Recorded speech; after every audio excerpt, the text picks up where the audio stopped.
جڑا بندہ مدینہ پاک آوے کوئی پوچھو کون ہے، جڑا نکلے وہ پوچھو کدھر جا رہے ہیں۔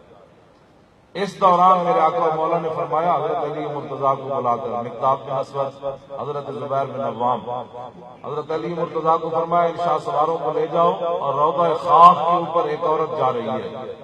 اس کے پاس ایک خط ہے، اس عورت کو بھی لاؤ اور خط بھی لاؤ۔ توجہ نہ گل سننا، ہاں آج لوگ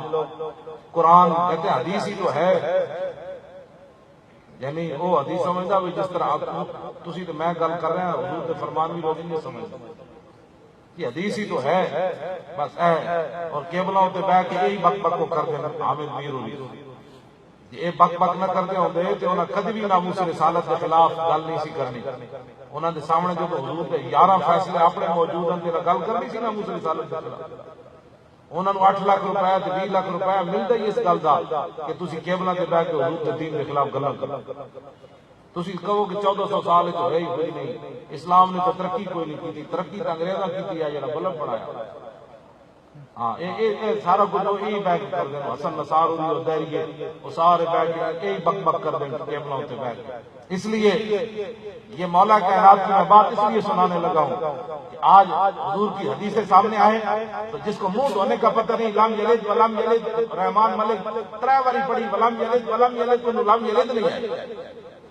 جن کو کل واللہ پڑھنے نہیں آتی ان کو کیا پتہ ہے ناموس رسالت کا مسئلہ کیا ہے؟ باقی اسلام کا تو اللہ حافظ ہے نا، صرف کل واللہ جن کو پڑھنی نہ آئے ان کو کیا پتہ ہے ناموس رسالت کا مسئلہ کیا ہے۔ اب مولا کائنات گھوڑے دوڑاتے ہوئے گئے روضہ خاک پر، زبیر بن عوام بھی ہیں، مقداد بن اسود بھی ہیں، یہ سارے شاہ سوار گئے۔ حضور نے فرمایا روضہ خاک پر ایک عورت جا رہی ہے، اس کو پکڑ کر لاؤ اور اس کے پاس ایک خط ہے وہ بھی لاؤ۔ مولا کائنات فرماتے ہیں جب ہم روضہ خاک پر پہنچے تو حضور نے جس مقام پر فرمایا تھا وہ عورت اسی مقام پر جا رہی ہے، وہ دہان جس کی ہر بات وہی ہے خدا، چشمہ علم و حکمت پہ لاکھ اور اگلا جڑی گل ہے نا، اگلی گل وہ ذرا دل تھام کے سننی گل مولا علی کر رہے ہیں، اور مولا علی کے بارے حضور نے فرمایا جدھر علی گئے حق ادھر گیا، مطلب کوئی اور حق پہ سمجھ، فرمایا جدھر علی گئے حق ادھر گیا، جدھر حق گیا علی ادھر گیا، مطلب اور کوئی علم دا قرآن دا عالم پہ بڑھے تو مولا علی حضور نے فرمایا جدھر قرآن گیا علی ادھر گئے، اور جدھر علی گئے قرآن ادھر گیا۔ کیوں جی ہوں ذرا کی گل ہو لگی مولا علی اس نے ناپ لیا زنانی نے، عورتوں کے بڑے حقوق ہیں، میں کہا ناموس رسالت کے مقابلے میں حقوق نہیں ہوتے، یہ سارے حقوق نیچے ہیں۔ بے شک بے شک اتنے تے کعبے دے خلاف نہ بھی لکھتے ہوئے تو استاد تے انہوں بھی قتل ہو جاتا ہے۔ بے شک بے شک مولا کائنات والی گل میں لگی نہ ہو تاں یہ میں ساری توحید بنا رہے ہیں۔ مولا کائنات والی گل بڑی بڑی ہو تاکہ تسی اپنا تھوڑا ذہن بنا لو کہ گل اسلام امن کا درس بھی دیتا ہے اور ساتھ غیرت کا درس بھی دیتا ہے۔ ہاں جی امن کا درس کوئی نہیں دیتا، ساتھ غیرت کا درس بھی دیتا ہے۔ مولا علی فرمایا اس زنانی کو فرمایا خط کٹ کے تھیا، وہ زنانی کہنے لگے خط کوئی نہیں، اور مولا علی نے نہیں فرمایا حدیث ہی تو ہے، حضور کا فرمان ہی تو ہے، ہو سکتا ہے خط نہ ہو تو عورت کی بڑی عزت ہوتی ہے۔ مولا علی یہ نہیں فرمایا علی کھڑے، ہاں جی علی کھڑے، آپ نے فرمایا تو کیوں کہنی خط کوئی نہیں، حضور فرمانے خط ہے تو کہنی کوئی نہیں، یہ علی جا کے نہیں کہہ سکتے خط کٹ،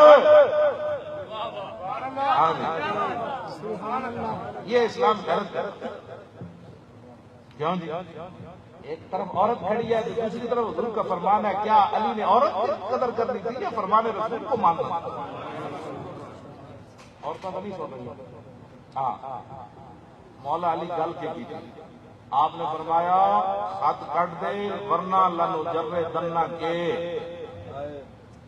یہ میں بڑا پردے نال ترجمہ کرنے لگا۔ مولا علی فرمایا میں تیرے کپڑے لا دیا گا، جتھے بھی چھپایا علی خط کٹ لیا۔ اللہ اکبر، میں بڑا محتاط ترجمہ کر رہا ہوں، ہاں جی یہ معنی کچھ اور بھی بڑھتا ہے لیکن میں بڑا محتاط کر رہا ہوں کیونکہ ہماری قوم عورتوں کے ڈانس دیکھتی ہے نا بڑی خوش ہوتی ہے، یہ مولوی کوئی سخت بات کر رہی ہے، اللہ اللہ میں کہ عورتوں کے جسم ویکھن والے وہ نہیں پتا کہ حضور نے لعنت کتنی بڑی فرمائی۔ حضور نے فرمایا اکھاں بھی زنا کر دیا، کان بھی زنا کر دیا، ہاتھ بھی زنا کر دیں پیر بھی زنا، نہیں تین کدی سمجھ آئی؟ لو جی مولا علی کی فرمایا اللہ نے جرے جنہ